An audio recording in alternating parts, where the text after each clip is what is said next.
Assalamualaikum warahmatullahi wabarakatuh. Anak-anak, apa kabar semuanya? Berjumpa lagi bersama Ibu Anggi. Hari ini, Ibu akan menjelaskan pembelajaran kelas 4, tema 1, subtema 1, pembelajaran 1 dengan muatan pembelajaran IPS, Bahasa Indonesia, dan IPA.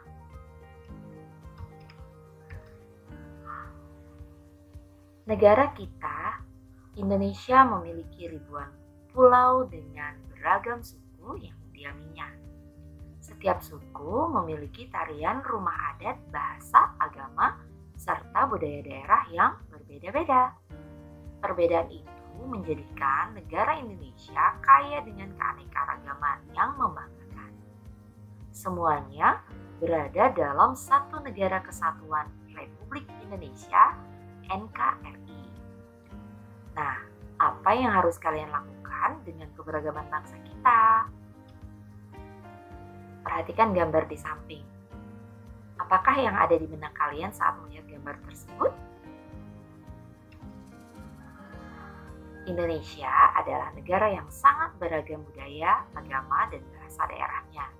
Sebagai warga negara yang baik, kita wajib menghargai keragaman tersebut.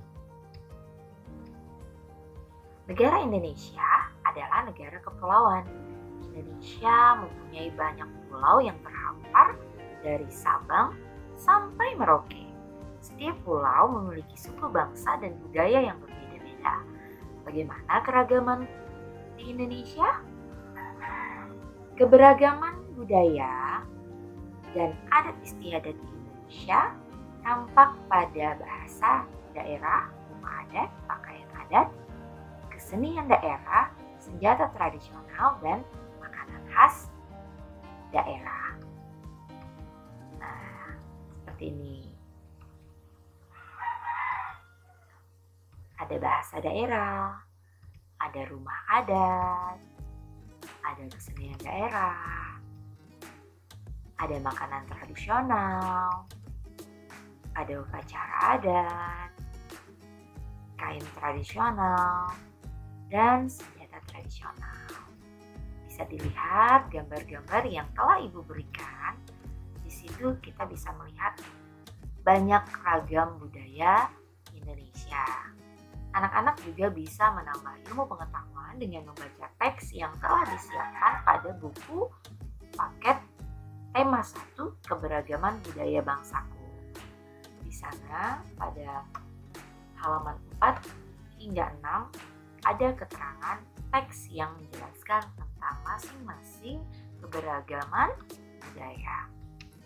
Nah, selanjutnya dari bacaan teks yang sudah anak-anak baca, silahkan anak-anak membuat gagasan pokok dan gagasan pendukung.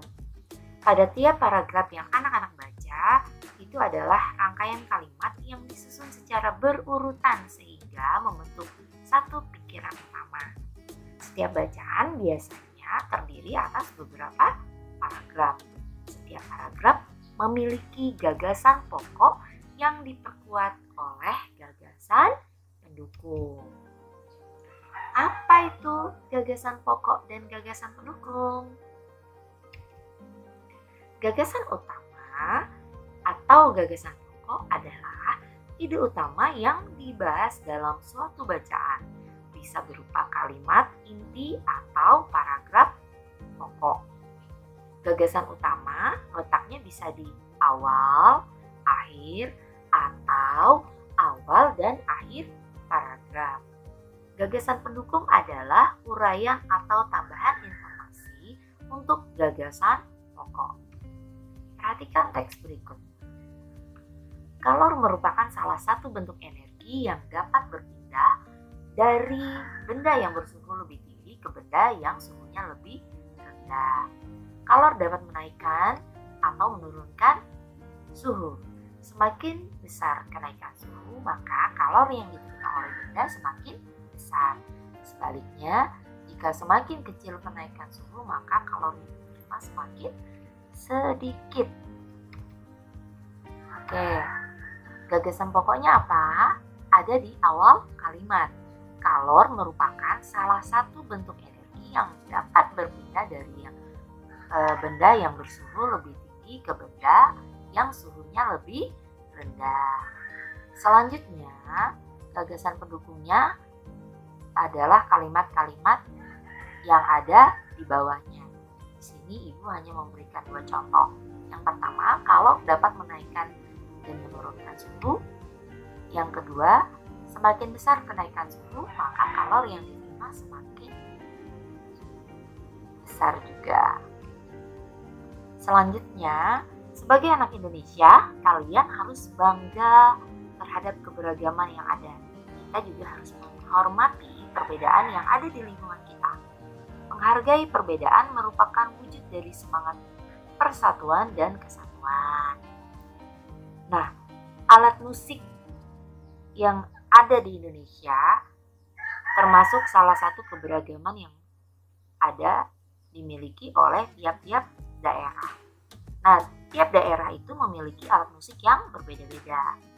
Alat musik itu melahirkan bunyi yang bila diatur dengan irama tertentu akan menghasilkan bunyi yang harmonis dan indah. Alat musik itu beragam, bisa digesek, ditabuh, ditiup, dan dipetik, gitu ya.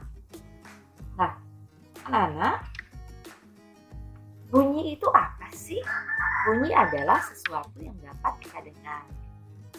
Bagaimanakah bunyi terjadi? Setiap benda sebenarnya dapat mengeluarkan bunyi. Bunyi dihasilkan oleh benda yang bergetar.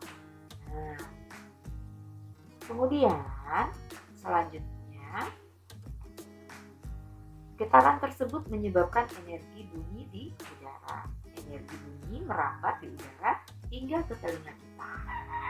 Adanya energi bunyi menyebabkan gendang telinga bergetar. Getaran tersebut diterima oleh saraf dan diteruskan ke otak. Pada saat itulah terdengar bunyi.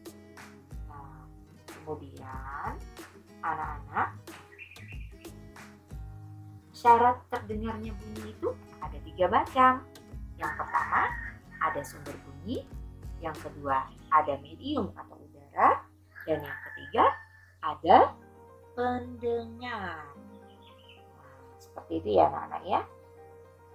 Sekian yang bisa Ibu sampaikan. Semoga anak-anak bisa mendapatkan ilmu yang bermanfaat dari bagian penjelasan Ibu yang sederhana ini. Baik anak-anak, tetap semangat belajar di rumah. Tetap jaga jarak, jaga kesehatan. Semoga kita selalu berada dalam lindungan Allah Subhanahu wa Ta'ala. Wallahul muwaffiq ila aqwamit thoriq. Assalamualaikum warahmatullahi wabarakatuh.